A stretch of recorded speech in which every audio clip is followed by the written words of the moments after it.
Radio Publique Africaine.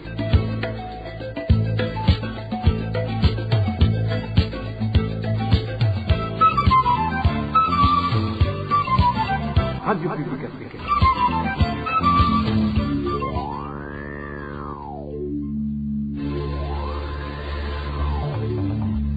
C'est le moment de suivre le journal parlé en français. À la présentation, Émile Nivasumbo. Bonsoir et bienvenue dans le journal du 31 mars 2024. Voici les principaux titres. De demandeurs d'asile refoulés pour une destination inconnue, une vingtaine de familles composées de militants du parti CNL s'étaient réfugiées en Tanzanie au début de la semaine. Les détails à suivre au début du journal. Impossible d'avoir la paix sans instaurer la justice et la liberté pour tous. Monseigneur Gervais Vanchimiyubusa l'a dit au cours de la messe de Pâques. Quelques extraits de son homélie à suivre aussi tout à l'heure. Vous allez aussi suivre les grognes des habitants de la colline Muhweza située dans la commune Muramvya. Ils réclament leur argent dépensé pour la délimitation de leurs terres. La délimitation qui n'a pas encore eu lieu. Voilà pour les titres. Le développement, c'est tout de suite. Je vous le disais en titre, une vingtaine de familles de Burundi composées de membres du parti CNL qui étaient allés demander l'asile au début de la semaine au camp de Nyarugusu situé en Tanzanie ont été refoulés par les responsables de ce camp. Un réfugié burundais témoin oculaire de la présence de ces Burundais qui demandaient l'asile fait savoir qu'ils étaient très fatigués. Nombreux parmi eux étaient originaires des provinces de l'Est du pays, frontalières avec la Tanzanie, selon le témoignage de ce réfugié.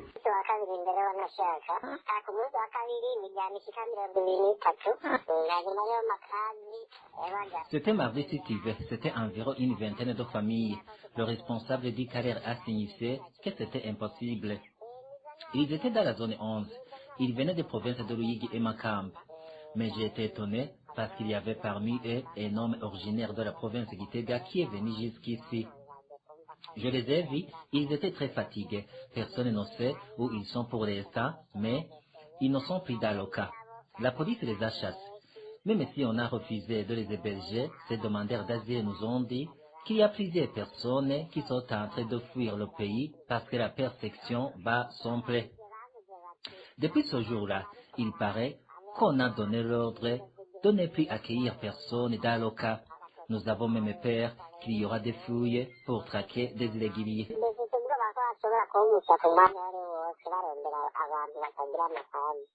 Retour au Burundi où les habitants de la zone Rukaramu, commune Mutimbuzi en province Bujumbura s'insurgent contre le comportement de certains militaires et policiers opérant dans les localités de Rukoko et Kagaragara qui les passent à tabac lorsqu'ils exercent leurs activités. L'exemple récent est celui de ce vendredi où plusieurs personnes ont été brutalisées avant d'être conduites au cachot de la brigade de Gihanga. Les détails avec Emmanuel Niungeko.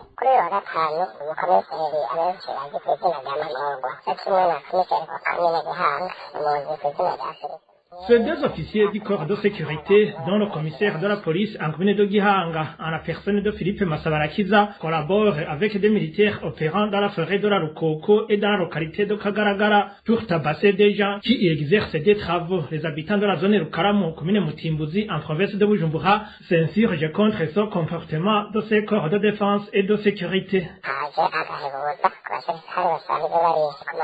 C'est vraiment le pire pour des militaires affectés sur des positions implantées dans la forêt de la Rukoko à Kagaragara en collaboration avec des policiers. Des gens sont maltraités de façon exagérée. Là, à Kagaragara, il y a des gens qui cultivent du riz, d'autres y vont pour travailler comme tâcherons et gagner de quoi faire vivre les familles. Il y en a également d'autres qui y vont pour ramasser des poissons éjectés par refuser le mandat. Et là, on ignore ce qui vont arracher des herbes pour nourrir des vaches.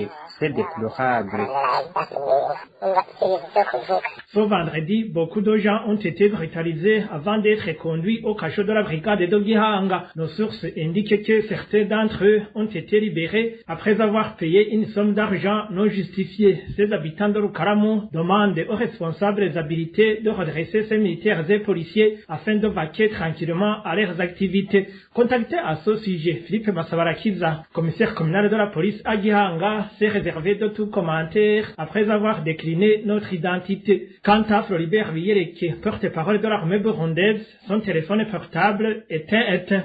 Il y a des grognes également au sein des habitants de la colline Muhweza, zone Garusera, en commune et province Muramvya, qui accusent le chef de colline et un garde forestier de les avoir dépouillés d'une somme importante d'argent. Cet argent devrait servir au marquage des limites entre la forêt se trouvant sur la colline Muhweza et leurs terres respectives, chose qui n'a jamais été faite. Ces habitants demandent à l'administration communale de s'impliquer afin que cet argent soit remis ou que cette délimitation soit enfin effectuée. Les détails avec Elvis Niomongere. Un montant de 150 000 francs est la somme d'argent qui a été collectée auprès de 20 familles de la colline Muhweza. Pour cause, selon notre source, certains arbres de la forêt de la colline Muhweza ont débordé et se trouvent dans les propriétés de la population environnante. Il nous avait dit de collecter une somme de 150 000 francs pour nous aider à délimiter la forêt de Muhweza et bénéficier des arbres qui sont hors du périmètre de la forêt. Ceci parce que les arbres qui avaient été plantés il y a longtemps ont continué à gagner du terrain jusqu'à dans les parcelles d'autrui. Ces habitants ont donc attendu que cette forêt soit dotée de limites, mais ils sont retournés vers ceux à qui ils ont donné cet argent, mais ces derniers ne fait que les éviter. Le jour où ils ont pris cet argent, ils nous ont montré l'endroit où allaient être établies les nouvelles limites de la forêt sans les tracer. Ils nous ont dit qu'ils allaient revenir plus tard, mais ils ne sont pas revenus. Nous avons essayé de convaincre le chef de colline et Gérard Anne-Bonerakure qui garde cette forêt pour qu'ils viennent nous montrer les limites, mais ils ont répondu qu'ils devraient collecter de nouveau la même somme d'argent car selon eux, le premier round était devenu caduc. D'après notre source sur la colline Muhweza, des arbres qui dépassent les limites de la forêt reviennent à la population environnante qui, dans d'autres cas, les abat et se les partagent. C'est toujours notre source, car ces habitants ont découvert que le chef de colline ne paie rien pour eux. Ils ont saisi le chef de zone et l'administrateur. Ces derniers ont fait savoir à ces habitants de Muhweza que ce programme de délimitation de ces forêts a été suspendu sans indiquer à ces habitants comment ils allaient récupérer leur argent. Ils demandent à l'administrateur de la commune Muramvya de s'impliquer pour les aider à récupérer leur argent. Contacté par la rédaction de la RPA, Espérance Ndoyezu, administrateur de la commune Muramvya, a répondu qu'elle ignorait cette affaire, mais qu'elle allait s'informer. Dans un instant, nous parlons gouvernance. RPA. Changer les mentalités et avoir un cœur pur sont les principaux piliers de la vérité, la justice et la paix, selon Monseigneur Gervais Banshimiyubusa lors du culte de ce dimanche de Pâques de l'année 2024. Je vous prie de le suivre. bavukanyi dusaba imana natwe kuri iyi pasika kugira ngo imana iduhe kujabuka. Mes frères et sœurs, demandons à Dieu, en ce jour de Pâques, de nous prendre la main et de nous aider à traverser. Comprenons bien que le Dieu en qui nous avons foi, c'est celui-là même qui s'est fait homme et s'est incarné en Jésus-Christ, qui est mort pour nous. Ce Jésus qui nous a aimés alors que nous étions des pécheurs, jusqu'à verser son sang pour nous sauver. Une fois que tu auras dans tes pensées et dans ton cœur compris que seule la volonté de Dieu doit s'accomplir et non tes propres souhaits et désirs, là tu pourras chercher à ressembler à Dieu. Je vous le dis, si vous croyez en un Dieu destructeur qui torture et persécute les autres, vous aspirerez sans cesse à détruire et à persécuter les autres pour lui ressembler. ni inzira nziza idufasha kumenya uwazutse kumwemera no gushobora kumushingira intahe Comme Jésus l'a dit à ses disciples, la prière et les sacrements nous rapprochent de celui qui est ressuscité afin qu'on puisse témoigner de sa grandeur. Et pour cela, on doit s'imprégner de ses valeurs et des vertus qui faisaient de lui un être à part.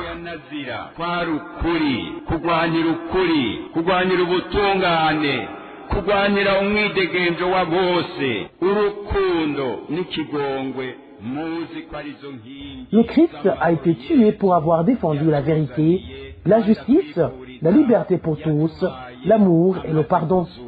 C'est cela même le pilier de la paix nous donné par Jésus après sa résurrection. C'est alors à nous de veiller à ce que cette paix soit recouvrée.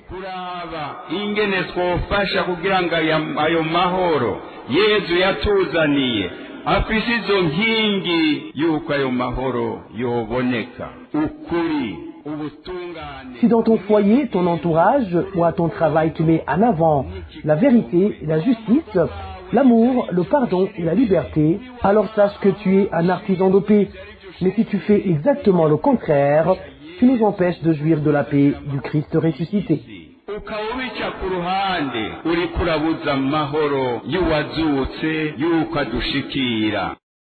Selon Monseigneur Gervais Wanchimiwusa, la paix est quasiment impossible sans instaurer la justice et la liberté pour tous.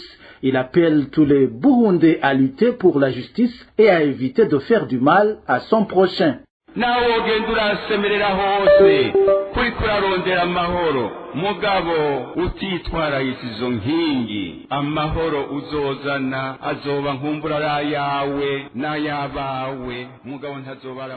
Tu peux crier partout que tu es en train de chercher la paix, mais si tu ne fais pas tien ces piliers-ci aux cités, tu n'y arriveras pas.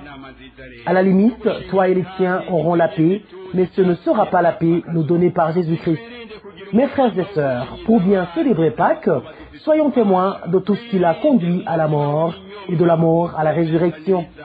Rejetons l'esprit de persécuter les autres, rejetons le mensonge, évitons de fomenter contre autrui. Arrêtons d'être injustes, car c'est l'injustice qui a condamné Jésus à une mort atroce sur la croix. Évitons de discriminer les autres, même si nous avons des divergences d'opinion. Évitons cet esprit maléfique qui ne cherche qu'à se remplir la panse au détriment des autres, au lieu de chercher à leur rendre justice. Tout ça sont des comportements indignes des enfants de Dieu, surtout dans un pays des croyants comme le nôtre.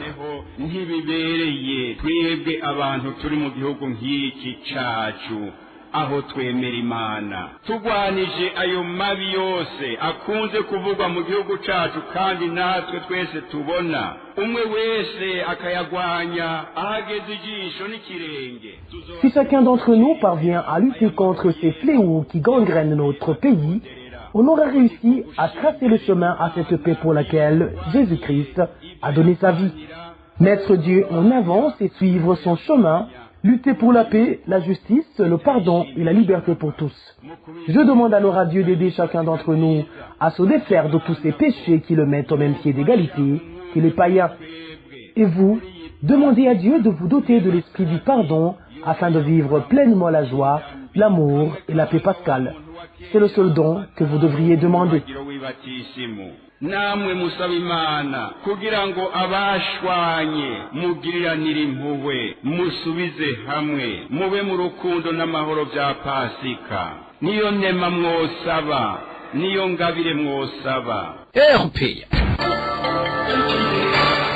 Le gouvernement burundais n'a pas suspendu son projet de réhabilitation des routes, non plus celui de Zeronidpool, propos du porte-parole du ministère des Infrastructures, de l'Équipement et des Logements Sociaux lors de la conférence publique des porte-paroles de différentes institutions du 29 mars 2024 au chef-lieu de la province Karuzi par rapport aux routes en mauvais état mais qui ne sont pas encore réhabilitées.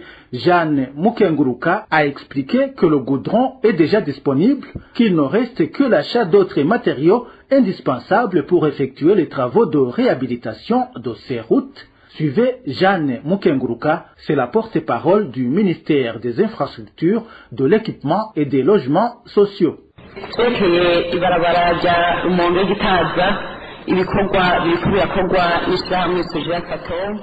En ce qui concerne la route Rumongi-Gitaza, les travaux sont en cours avec la société Sodias Atom.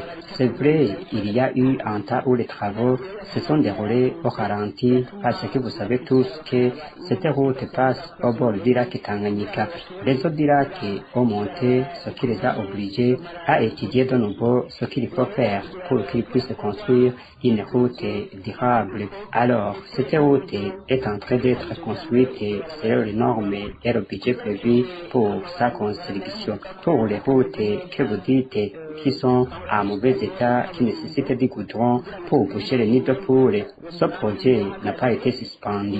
Dans les prochains jours, nous allons encore recommencer ces travaux, car vous savez tous que nous devons importer le goudron. Actuellement, le goudron a été acheté et il est déjà arrivé dans le pays. Nous sommes en train de chercher les matériaux qui vont avec le goudron pour pouvoir boucher les nids de poules. Je peux vous citer plusieurs routes qui vont être réhabilitées. Il y a par exemple la route Bujumbura-Gitega, la route numéro 7 Bujumbura-Buhonga, la RN12 qui va vers Ngozi. Il y a aussi les routes à mairie de Bujumbura, par exemple les routes de la zone Nyakabiga, la route qui se dirige vers l'ambassade des États-Unis d'Amérique à Gihosha et ailleurs. Le ministère en charge des infrastructures n'a pas croisé les bras. Il est toujours en train de voir comment remettre en bon état toutes les routes de la mairie de Bujumbura ainsi que celles de l'intérieur du pays.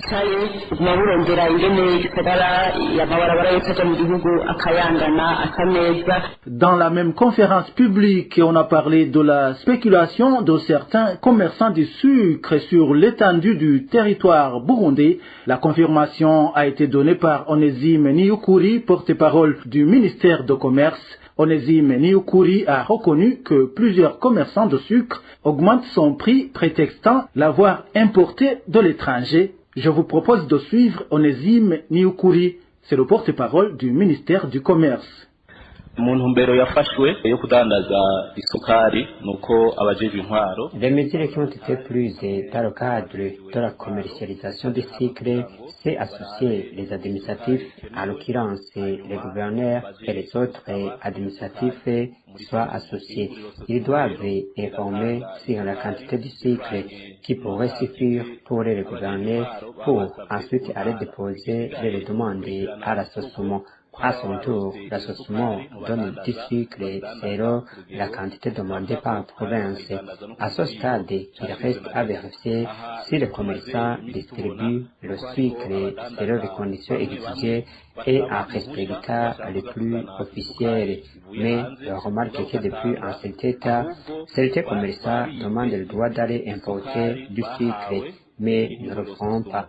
En réalité, ils se rabattent sur les stocks constitués à partir du sucre qu'ils ont acheté à l'association, mais prétendent que c'est du sucre acheté de l'étranger. Alors, ils vendent ce sucre à un prix exorbitant. Alors, on voudrait ici interpeller les administratifs et les forces de l'ordre pour qu'ils soient vigilants, pour que le partage du sucre soit équitable, mais aussi que les prix officiels soient respectés.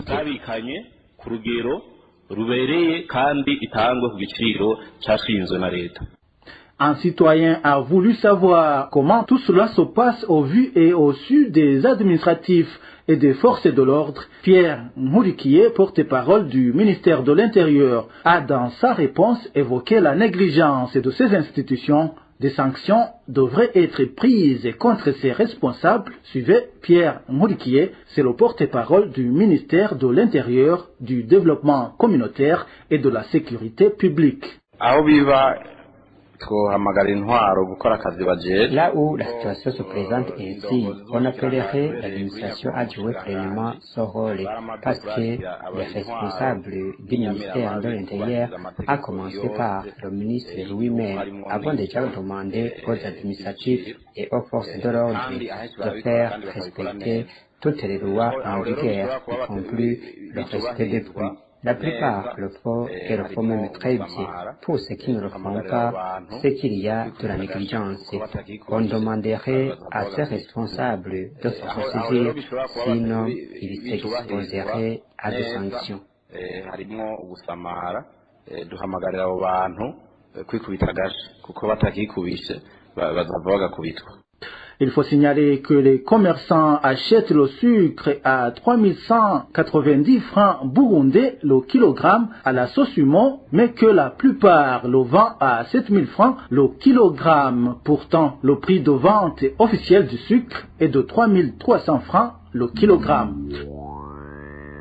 Voilà, c'est par ici que nous mettons un point final au journal du 31 mars 2024. Merci à vous tous qui nous avez suivis. À la présentation, c'était Émile Nibasumba. Joyeuse fête de Pâques à tous les chrétiens. Au revoir.